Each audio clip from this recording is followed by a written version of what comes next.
The extraordinary life of Princess Alice, the Duke of Edinburgh's mother and the Queen's mother-in-law, is one of the best-kept secrets in royal history. A daredeviling story that would be worthy of any great Hollywood film. Born in Windsor Castle, she begins life as a privileged royal. She was most Diana-like because she was regarded as the prettiest princess in Europe. But from the start, Alice is no ordinary princess. She was basically stone deaf. She ended up being able to lip read in Greek, German, and English. She serves as a nurse on the front line. She was hands-on. I mean, she was dealing with broken limbs and amputated limbs.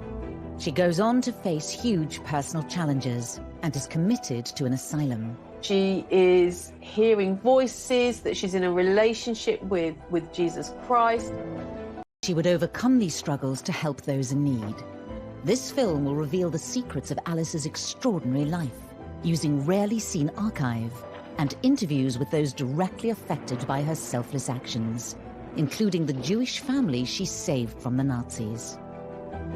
If it hadn't been for her, I wouldn't be alive today. Ultimately, she devotes her life to helping others. She'd set up an order of nuns to do her humanitarian work. Amazing character who indefatigably survived through some of the toughest events of the 20th century. Alice was a woman who refused to fit the royal mould. Why has her remarkable life remained out of the public spotlight for so long? Princess Alice is very definitely the royal family's best-kept secret. And what a fascinating life she's had.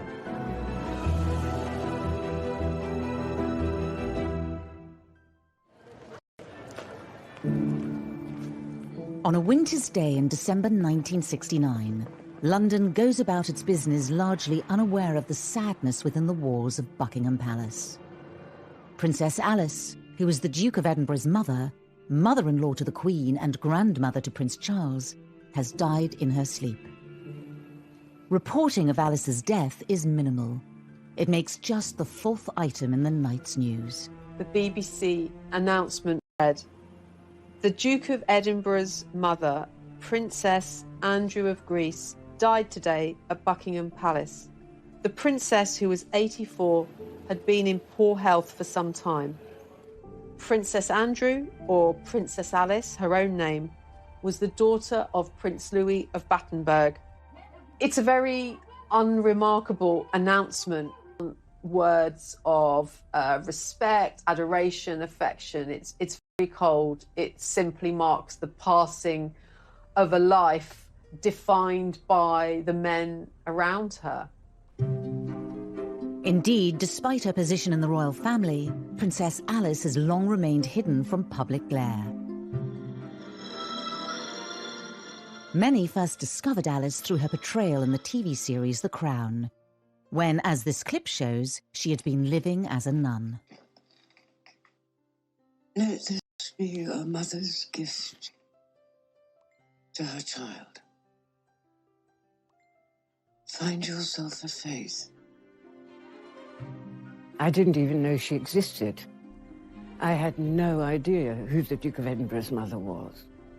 I think, like the majority of people, she's been a very well-hidden secret. It was never Alice's style to seek out the limelight. Princess didn't give very much away about herself. When she died, she left but 3 dressing gowns, which were given to the nurses who'd been looking after her. By that stage, she'd given everything she owned away. She owned absolutely nothing. But Alice's start in life was very grand indeed. She's the great-granddaughter of Queen Victoria, and she was actually born in the tapestry room at Windsor Castle in 1885. As she grows up in the castles and palaces of Britain and Europe, Alice expects to marry a suitable royal partner. In 1902, the coronation of Edward VII provides a perfect opportunity for 17-year-old Alice to find a match. Edward VII himself remarked at his coronation that Alice would be the most beautiful bride of any young prince in all of Europe. A number of different members of royal families arrived in London to attend this event. Princess Alice was one of them, and Prince Andrew of Greece was another. And here, Alice is swept off her feet by the young Greek prince Andrea. That is really where the relationship developed, and it was a love match. It was a real love match. Just over a year later, the couple are married in Germany. It's a royal alliance with serious pedigree. Alice is the daughter of a German prince and a British princess, and the great-granddaughter of Queen Victoria. 21-year-old Prince Andrea is the son of King George I of Greece, himself a distant cousin of Queen Victoria. Andrew was a tall, blonde, handsome young army officer. Whole approach to life seemed to be very different from Alice, who was beautiful, but for the most part reserved, silent.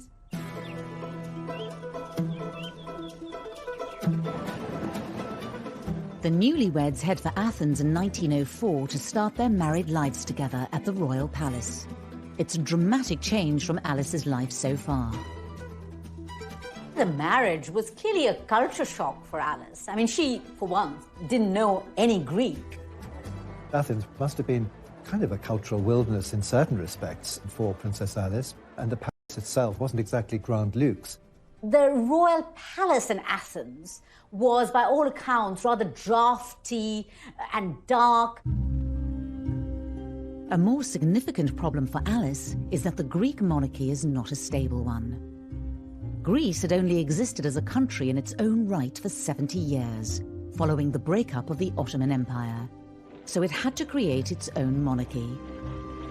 In 1863, Greece turned to Denmark's royal family for a king, and they chose one of their Danish princes. King George I of Greece had been imported from Denmark, so none of the Greek royal family had any Greek blood whatsoever. They had Danish blood and they had Russian blood. The fact that the family came from Denmark and were not Greek clearly created some problems for them in Greece, problems that would continue in terms of the monarchy there. Despite the national ambivalence to the new royal family, the Greek people take to Alice immediately. She certainly provided a great injection of glamour into the Greek royal family. She was a bit almost Diana-like because she was regarded as the prettiest princess in Europe. She quickly learnt to speak Greek and she quickly started producing children. Alice enjoys her new life in Athens. Within 2 years, she has given birth to 2 daughters, Margarita and Theodora. But there are clear signs that trouble lies ahead for Alice and for her family elsewhere in Europe. The beginning of the 20th century was a difficult time for the European monarchies. There was unrest, particularly in Russia, and this unrest was also to be found in Greece. A sense that monarchy had had its day and revolutionaries were beginning to, if not seize power, at least to agitate for power. A tragedy in Alice's family, born out of this unrest, would prove to be a huge turning point in her life. Her favorite aunt, Grand Duchess Ella, lives in Russia with her husband Sergei, the Governor General of Moscow, a man with dangerous enemies.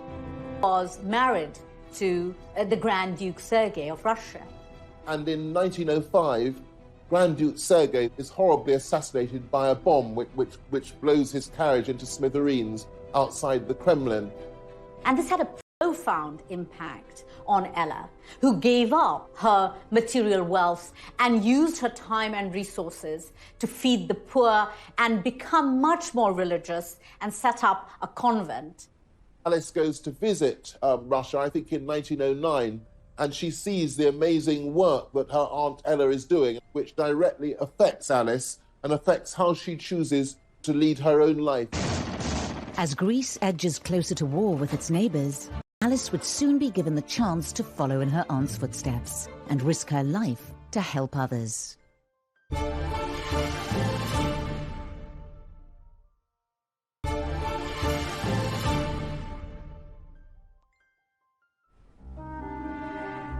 By 1912, Alice has been living as a Greek princess for 8 years. She and Andrea now have 3 daughters. Cecile was born in 1911. However, their lives are set for a dramatic change as Greece goes to war in a bid to seize new lands. There was a particular war in 1912, the First Balkan War. The Ottoman Empire, which had been so dominant in the Balkans for hundreds of years, was crumbling. So Greece was wanting to expand north and eastwards, taking over some of the Ottoman territories, which historically had many Greek occupants. And the Greek royal family are absolutely at the centre of this because Andrea is a military officer, so he's on the front. As her husband heads off to the battlefield, Alice takes the bold decision to leave her 3 children behind and follow him to the front line. Alice felt that she needed to do something for her adopted people. She goes to the front lines and works as a nurse. As the Greek forces advance, she sees that there are a huge number of victims, both civilian and military. She commandeers buildings, she organises nurses and doctors. She has an amazing role in that Greek war effort in the Balkan Wars in 1912. Alice immediately threw herself into the whole business of sort of creating field hospitals, taking part in operations. For a young woman in her 20s with no medical training, she shows great grit and innovative sense. Alice doesn't restrict herself to just setting up the hospitals. She was hands-on. I mean, she was dealing with broken limbs and amputated limbs. In a series of letters that easily detail that the corridors were running with blood and people were minus arms, minus legs. And Alice was having to deal with all this, but she wanted to deal with it because the calling from her was that she was helping, and she really was helping. Very early on, we see that she doesn't conform in the way that's expected of her, and she does the things that she feels are important and thinks of others before herself. It's a very, very different sort of world to the world she's been brought up in, and earns her enormous respect from those around her. Alice has yet again proven that she can overcome great personal challenges in her life. As a child, it was realised all was not well. She was a very bright young girl, but at first her learning was slow because she had this problem, first of all undiagnosed and then later diagnosed as deafness. Her mother believed in a kind of tough love and had a sort of let's get on with it kind of attitude and didn't treat Alice any differently from her other children. And let her learn how to lip read and let her fight her own battles rather than mollycoddle her. Alice rose to the challenge and became a skilled lip reader. She lip read in German and English, which were her first languages, and later on in Greek and French. So Alice had this very severe disability, which she overcame, but that must have had quite an influence on her personality. 3 years after the end of the Balkan Wars, Alice finds herself in the midst of another war zone. At the outset of World War I in 1914, Greece takes a neutral position. But 2 years later, it has been drawn into the conflict. Of course, the First World War is regarded as the war to end all wars, and it's easy to forget about the terrible suffering in Athens at that time. Athens is bombed by the Allies, and typically Alice, then she has to start helping again. December 1916, there's terrible malnutrition, and so what does Alice do? She joins in setting up soup kitchens, in just trying to get food to the people of Athens in the dark heart of the First World War. As Greece finally joins the Allied forces, the tide turns against the royal family. There was the rise of a Republican movement in Greece during the First World War. They targeted the monarchy as being foreigners, as being parasites on the system, as not belonging to Greece and not being Greek. Fourth baby daughter are forced into exile in Switzerland with most of the Greek royal family. This is the first time that Alice gets a taste of what it is to be a Greek royal.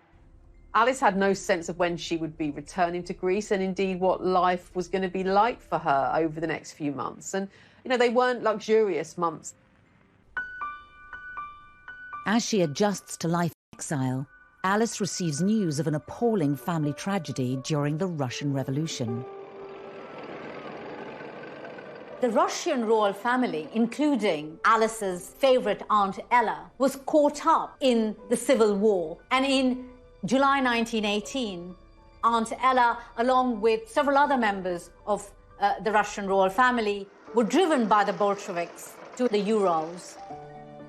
Ella and 5 male members of her family were taken by the revolutionaries to this disused mineshaft. They were thrown down, and then rocks and stones were thrown on top of them, and a grenade, which obviously killed them. But until that moment of their death, they were stoic, and they were singing psalms and saying prayers. Alice is grief-stricken, of course, but she's even more admiring of the strength of courage and will. Relief and respite finally comes to Alice in 1920, when the exiled king is restored to the throne in Greece. In this rare piece of footage of them together, Alice and Andrea are now back in the land they call home. Andrea and Alice and their 4 daughters by this time, they spent most of their time on the island of Corfu at a villa called Mon Repos. And that's where Alice and the 4 girls and their servants and their British nanny, Miss Roos, are living in 1921, when at last the beloved 5th child and longed-for son is born. The arrival of Prince Philip, Philippos Andreo as he was called, completes Alice and Andrea's family. But they would not have much time to enjoy life with their new baby. Greece is once again looking to take land from Turkey in their on-off conflict. Andrea is now a major general in the army. And when the Greeks suffer a humiliating defeat and are sent packing by the Turks, the royal family is back in the firing line. Andrea is a scapegoat for the dramatic defeat of the Greek forces. He comes back to Athens in disgrace, is arrested, is accused of high treason, is put on trial with other officers. The other officers are actually executed. Andrew being sentenced to death. And this was, you know, as dangerous as it got. A last-minute, behind-the-scenes deal involving the British government, King George V and the Greek leaders saves Andrea's life. The British cruiser is dispatched to Athens, and this show of strength is sufficient to have Andrea's released, and the young family is then in exile once again. But at least they're alive, and Alice is thrilled to have her husband back. Prince Philip, who was, you know, literally a babe in arms at this time, and taken for safety onto the British warship, carried in an orange crate, and that was to be his means of escape. So really, really dramatic days. They may be alive, but Alice and Andrea flee Greece with little money and few possessions. Now they are in need of a safe home for their young family once again. Andrea was lucky that his brother had married somebody rich called Marie Bonaparte, and they have several properties on the outskirts of Paris, and they gave one of these properties to Andrea and Alice as a home for their children, because Andrea and Alice had to leave everything behind. Alice and Andrea would spend 8 years in Paris. The turmoil they've lived through is finally taking its toll on them. The marriage is beginning to fray at the edges. For Andrea, this must have been quite difficult after a very active life. Basically, he was no longer a prince in Greece, that he was exiled for life. This phase was very difficult for Princess Alice because she had been through an enormous amount of trauma, and all those deaths in the family, and her husband almost being put to death himself. I mean, that would be enough to shake anybody. As their time in exile wears on, Alice's behaviour becomes increasingly erratic. Behaviour that would lead her family to take action that would scar her for years to come.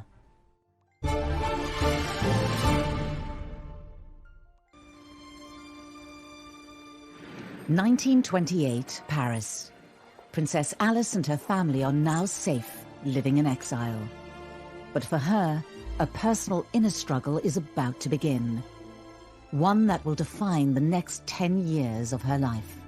It's not for nothing that completely isolated by the deafness, by the strangeness of the country, by her innate compassion for other people, that she should become deeply religious. In 1928, she converted to the Greek Orthodox Church, which, having actually been a Lutheran all that time, so that showed a spiritual growth in her. A relaxed Alice can be seen in this rare footage. Just a year later, the memory of the brutal murders of her relatives in Russia and the increasing alienation in France all start to take its toll, and Alice's religious fervour increases. She decided that she was able to heal, and she had what she called healing hands. That becomes quickly overshadowed by Alice's declarations that she is hearing voices, that she's in a relationship with Jesus Christ, that she's having a physical relationship with Jesus Christ. I mean, she's beginning to be clearly suffering from religious delusions, which of course become really distressing to those around her. She is sort of a sense out of her. Her mother is particularly concerned about her. And I think the understanding or the realization is that she needs to have proper medical supervision. Alice's sister-in-law, Marie Bonaparte, is a trained psychoanalyst. She recommends Alice should see Dr. Ernst Simmel at Schloss Tegel near Berlin, the first inpatient clinic for psychoanalysis. Alice did not want to go to the Tegel clinic because she didn't see that there was anything wrong with her. But when her doctor said that Jesus had told him that she needed to go, which was certainly a fairly sneaky way of doing it, Alice obviously agreed, and she went to the clinic. After therapy sessions with Alice, Dr. Simmel diagnoses her as a paranoid schizophrenic.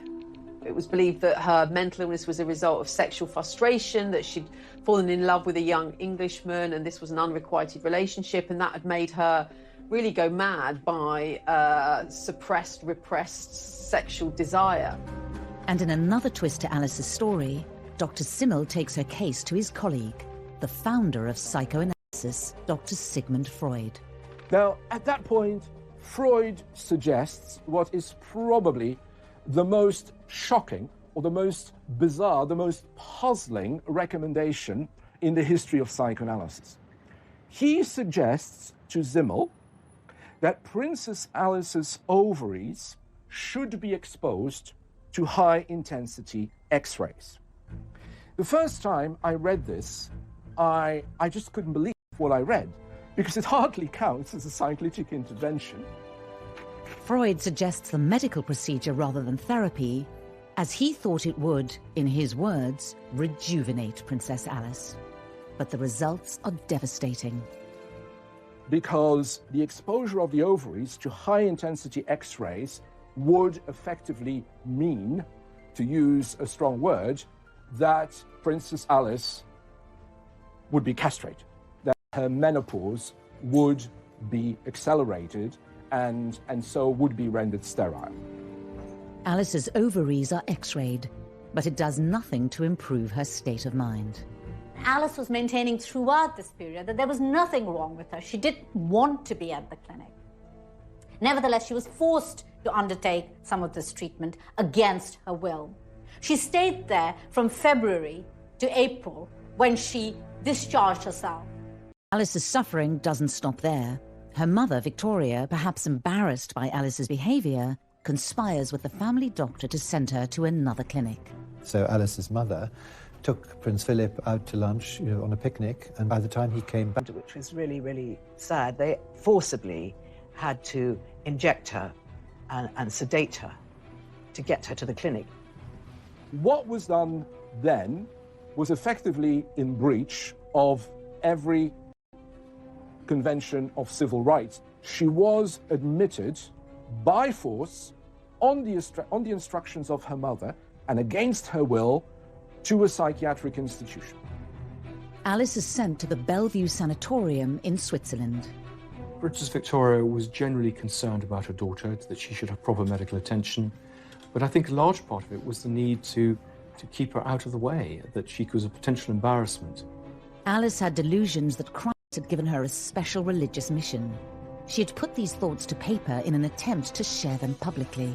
Sending them off to newspapers and things, and I think she was once intercepted when she was trying to post something to some publication or another. I mean, they didn't want her taking her strange, as they would have seen it, strange views into a public arena. They were nervous about that because that would have been shameful or dangerous.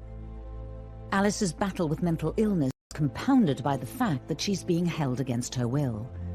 Over 2 years, she misses the landmark moments in her children's lives. She didn't attend the weddings of any of her 4 daughters, and that must have been a matter of great regret and unhappiness for her. Whilst her daughters are married and making their own way in life, Philip, her son, is still just a 10-year-old boy missing his mother. He's always said, well, it just happened. There wasn't really much that I could do about it. I just got on with it. But that must have left a real mark with him because he'd been much beloved by both parents in the first 9 years of his life. Alice's husband, Prince Andrea, sees their marriage as effectively over. Broken and feeling betrayed, Alice tries to escape in July 1932. So during lunch, her nurse has gone out of the room and she makes a bid for freedom, and she jumps out of the window into the flower bed and heads off to the nearest railway station, which isn't far away. And she got as far as the train station. I think she even got as far as into the carriage, where they kind of found out that she was there. She's arrested and brought back, much to her disgust, and therefore her escape attempt hasn't worked. Alice's desperate act convinces her mother she should be transferred to an open sanatorium in Merano, Italy. She had been, at this point, a prisoner in Bellevue, at her, basically, and her jailer was basically her mother. It was her mother that she had to... This isn't a teenage Alice. This is a woman in her middle age. No longer institutionalized, in autumn 1932, Alice faces the biggest challenge of her life. At the age of 47, could she recover from her ordeal and regain her sanity? She begins by choosing to distance herself from family life and from royalty. She drifted around Europe for several years. So up until 1937, she was living, with one family after another, and particularly sort of settling near Cologne, discussing religious topics, very, very involved with all the things that were interesting her, but not involved with her family. This sort of extended gap year of her trying to perhaps find herself, but certainly not living the life of a princess. In many ways, sort of living off-grid. I mean, we don't know very much about her, which is sort of quite remarkable, of course, that she kind of disappears. Alice probably thought that with her independence of mind, with her freedom of expression, it wouldn't be easy to go back to her own family, including her mother, who would always be looking over her shoulder, because that would always contain the risk that before long she'd be sent back to a psychiatric institution. Alice's decision to live a solitary life means her youngest child, Philip, is still being raised by relatives. I think it's important not to pity Alice during these years, but neither, I believe, should she be reviled as this heartless mother and callous wife who forgot all about her family and spent her time roaming aimlessly in Germany. What about her husband? After 5 years wandering across Europe, passing from friend to friend, Alice starts to feel like she can finally reach out to her loved ones. The connection with her family begins to be a bit closer as she, in a sense, recovers her health. She begins to communicate with her family a bit more, write letters to Philip. He's encouraged to write back to her. And so the family begins to come back together. But of course, there's to be a terrific tragedy in 1937. Alice's daughter Cecile, pregnant with her 4th child, is involved in a tragic accident. Her beloved daughter, Cecile, who's married Don, a Prince of Hesse, and they're travelling by plane rather than untried technology, it turns out, in 1937. The plane hit a chimney in Ostend in thick fog, and so Cecile, her husband, her 2 boys, his mother and various other people were of the accident. And this was a horrendous event in the family. Cecile and her husband were members of the Nazi Party, and the funeral is held in Germany. This is the first time Alice has seen her family all together in 7 years. Cecile's death could have broken Alice forever. But instead of being plunged into a dreadful, dreadful gloom, because of her strength of will, I think she probably thought nothing worse than this can ever happen to me, so I'm going to get on with my life. And she actually recovered her equilibrium and came out of her phase of religious fervour and started to lead what would be considered a much more normal life. Out of the latest tragedy, Princess Alice emerges with a renewed sense of purpose. But her return home to Greece throws up another test, one that takes her into a clandestine battle against the Nazi forces.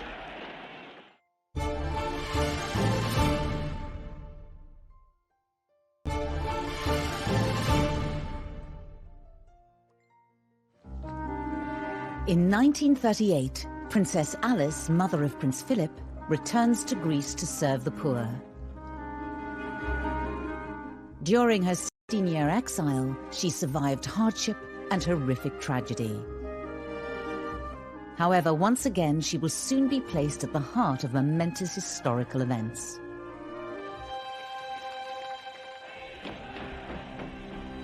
The onset of World War II requires her to draw on her reserves of courage and bravery. When German tanks roll into Athens in April 1941, the Greek royal family flee to safety. Despite the dangers, Alice decides to remain, to continue her work. I don't think that Princess Alice ever really wanted to leave Greece. I mean, that was where she belonged. She was a Greek princess by this stage, and she felt that's where she could be most useful.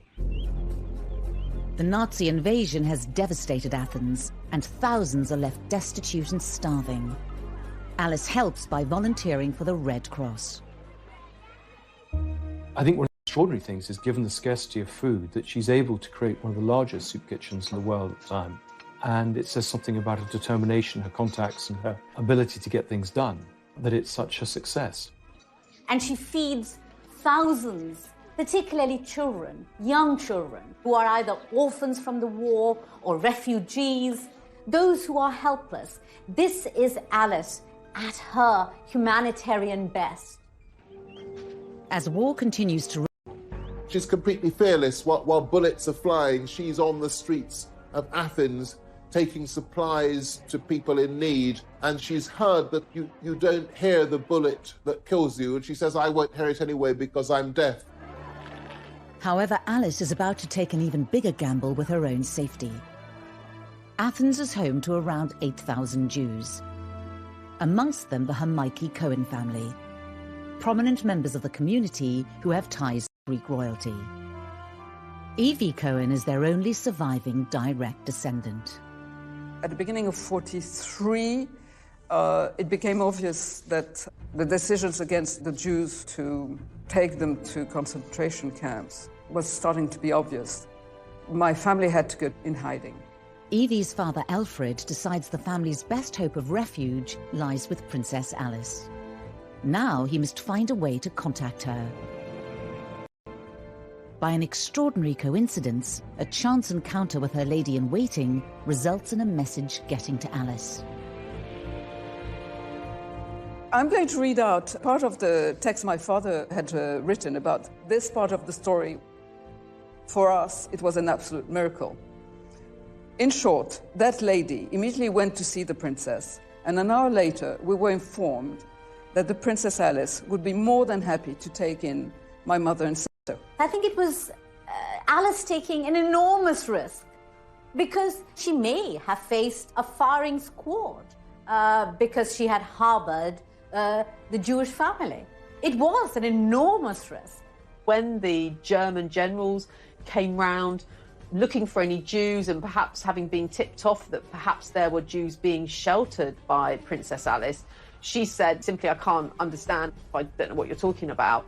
And they just thought she was a silly woman and left her in peace, which is just as well, because if she'd been caught, she would have been in serious trouble. People were being executed for looking after Jewish families, but Alice had no fear. Her faith was her shield.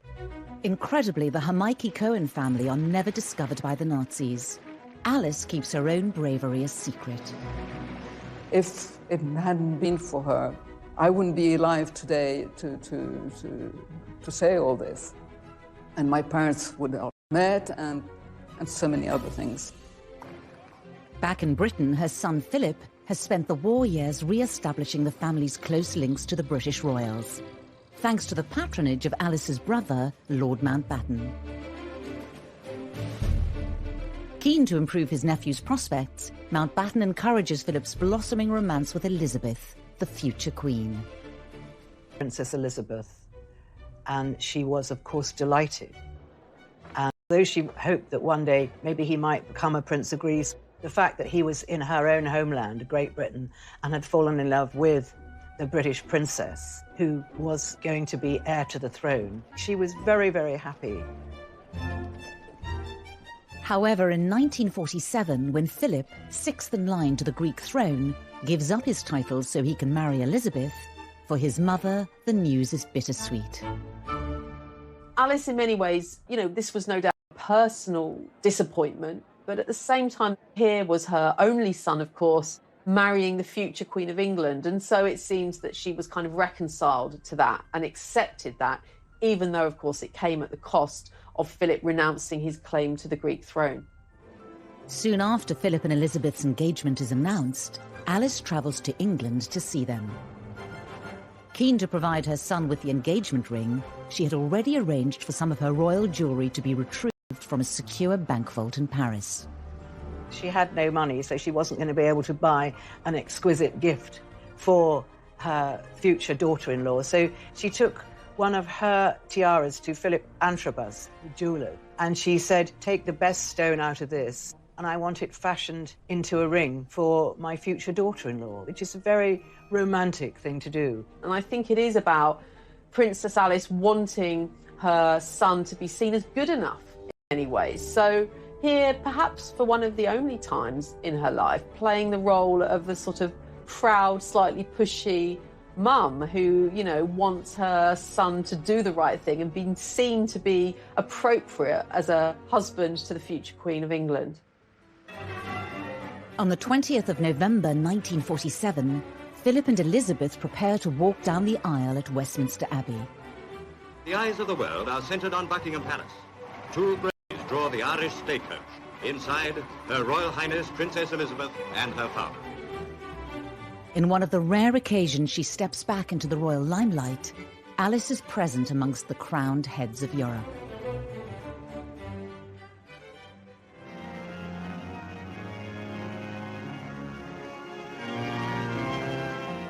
And now they are man and wife.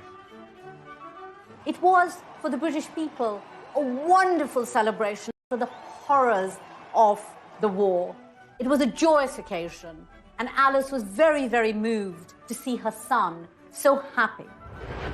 In the official wedding photograph, Alice can be seen standing next to the Queen's grandmother, Queen Mary. Her life has come full circle at the age of 62. There she is. It's been a moment of great pride for her that lovely Lilibet was marrying her marvellous son, Philip, and it was a new beginning. Over 40 years since she first left England, when Prince Charles was born the following year, Alice is firmly back in the bosom of the royal family. Philip and Elizabeth have their first child, Prince Charles, and Alice is absolutely delighted. She's thrilled. She's very much included as part of the family. After their years of separation, Philip wants his mother to stay in England. But ever the individual, she shuns royal life and beats her own path, sticking to her charity work in Greece. I think that after Prince Philip had married Princess Elizabeth, she felt that to some extent she could then do what she liked. Her daughters were all married and they had families of their own, and he now had a family of his own. So she fulfilled this long-held wish to found a nursing sisterhood. Despite not taking formal vows herself, in January 1949, Alice founds a nursing order of Greek Orthodox nuns on the island of Tinos. She is now able to do what she had long wanted to, that is to follow in the footsteps of her beloved Aunt Ella, who had set up an institution of nuns dedicated to service, to serving the community, not shut up in a distant cloister, but living amongst the people, those whom she could help. And Alice wanted to do the same. And I think this is what motivated her, finally, to set up her sisterhood. Alice is at last fulfilling what she sees as her life's mission. While she has now re-established her links to the British royal family, when she attends Elizabeth's coronation in 1953, as this rare footage shows, her choice of dress signifies both her status and her dedication to her charitable work. Princess Alice of Greece, mother of the Duke of Edinburgh, wears the dove-grey habit of her religious order. People are surprised to see her dressed in her nun's outfit. But this is no ordinary nun's outfit. This outfit was made by the couture house Balmain in Paris. So she is a nun, but she's a very stylish nun. There she was, walking through Westminster Abbey behind the royal party, alone in her grey nun's habit. Really quite odd. And I think it's quite telling of the way in which she was dismissed, really, throughout her life as being a bit odd, a bit mad, a bit of an eccentric, and not somebody who could be easily embraced within the royal family. Once again to continue her charity work. But despite her royal connections, her religious order is running out of money. For Alice, who had no real funding behind her apart from what she could raise herself and she could raise from her family, the sisterhood desperately needed funding and started to fail. But she knew she couldn't keep it going forever because, unlike Aunt Ella, she didn't have personal wealth to keep something like this going, and it was just running down, sadly, for her. The end of Alice's dream finally comes in 1967. After a military coup, King Constantine II has to flee Athens. The whole Greek monarchy are potentially in danger. Once again, the position of the Greek royal family becomes very threatened and precarious, and so it's seen that right now, really, Alice has really come to the end of the road in Greece. She needs to be rescued. She simply can't stay there. It's not safe for her to stay there. When Queen Elizabeth hears about her mother-in-law's fate, action is taken and she's flown back to Britain. The moment Alice arrives at Buckingham Palace, vividly dramatised in Series 3 of The Crown. She arrived in one of the Queen's Rolls Royces in her overcoat. It was July, and all the windows had to be shut. She knows Buckingham Palace. It's not the first time she'd been there. But she's just aghast at the money and the space. Your Royal Highness. Thank you. Please, this way. She's put in one of the maids' rooms at the top, which she doesn't mind. It's the most palatial room she's had in years. She was very unsettled to begin with and complained and made a fuss. But eventually, she realised how lucky she was. She made friends in the way that she always made friends, and she settled down, and she was very happy. After being forcibly separated from her son Philip when he was just a child, he and Alice are finally making up for lost time. Philip had been effectively abandoned at the time where his mother was put in a sanatorium. So one can imagine these were an opportunity for mother and son to get acquainted with each other and to reflect on her life and perhaps the legacy and the influence that she might have had and have on Prince Philip. Alice has finally found safety and stability in Britain after decades of selfless devotion to others. But her bravery during the war wouldn't receive the recognition it deserved until many years.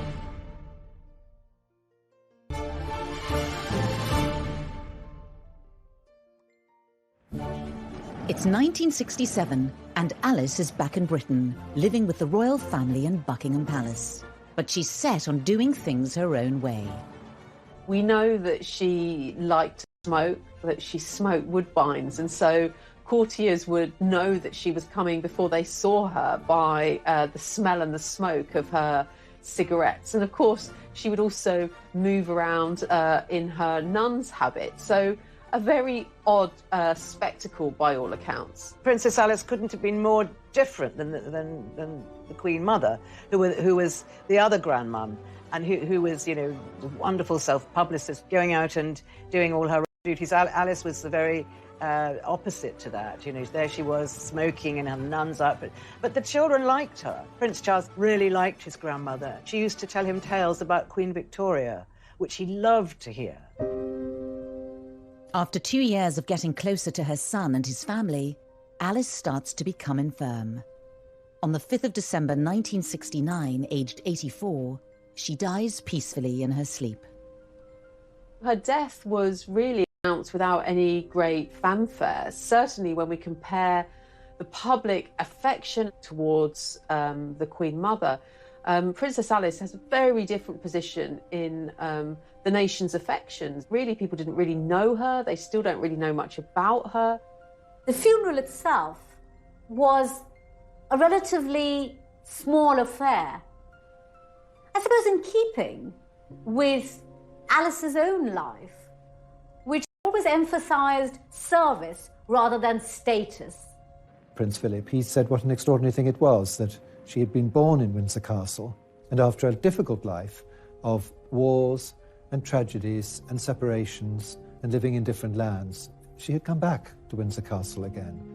Before she died, Alice gave very specific instructions about her final resting place. She wanted to be buried in the Russian Orthodox church in the Mount of Olives by the side of Aunt Ella. So a very particular request and a very difficult request to honour. It isn't until 1988 that Alice's family are able to fulfill her dying wish to transfer her remains to Jerusalem. Despite the dangers she had faced during World War II, Alice's work was not recognised until long after her death. In 1994, Prince Philip was in Israel to see his mother posthumously awarded the title of... The award was given for Alice's bravery hiding the Hermione Cohen family from the Germans during World War II. She was a person with a deep religious faith, and she would have considered it to be perfectly natural human reaction to fellow beings in distress. Princess Alice, she didn't even think for a minute. She just heard there were people that were in danger and that she felt that she could do something for them.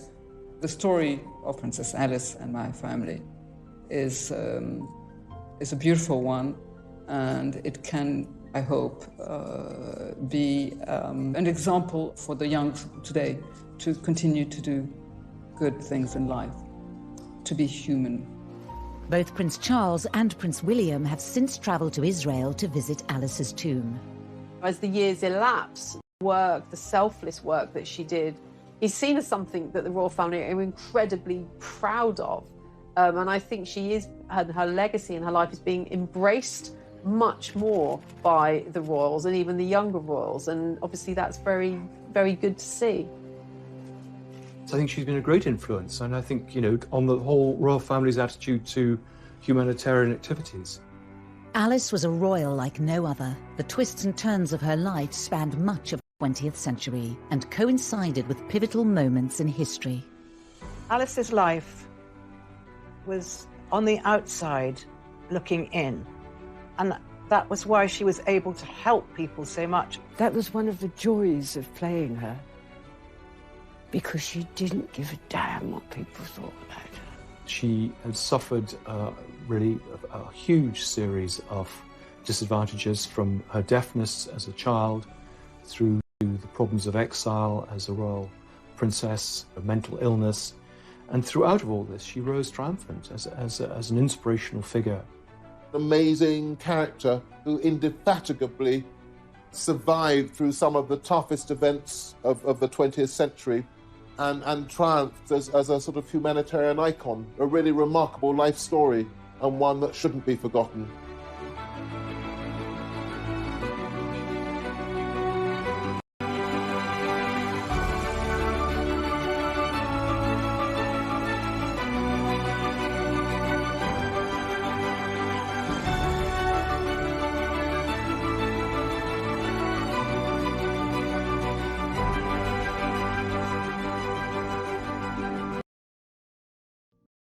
And her husband almost being put to death himself.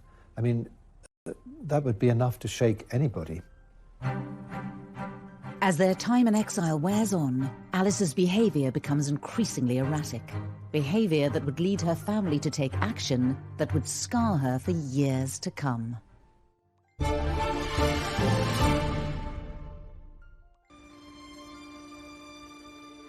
1928, Paris.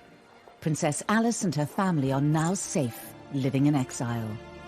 But for her, a personal inner struggle is about to begin. One that will define the next 10 years of her life. It's not for nothing that completely isolated by the deafness, by the strangeness of the country, by her innate compassion for other people, that she should become deeply religious. In 1928, she converted to the Greek Orthodox Church, which, having actually been a Lutheran all that time, so that showed a spiritual growth in her. A relaxed Alice can be seen in this rare footage. Just a year later, the memory of the brutal murders of her relatives in Russia and the increasing alienation in France all start to take its toll, and Alice's religious fervour increases. She decided that she was able to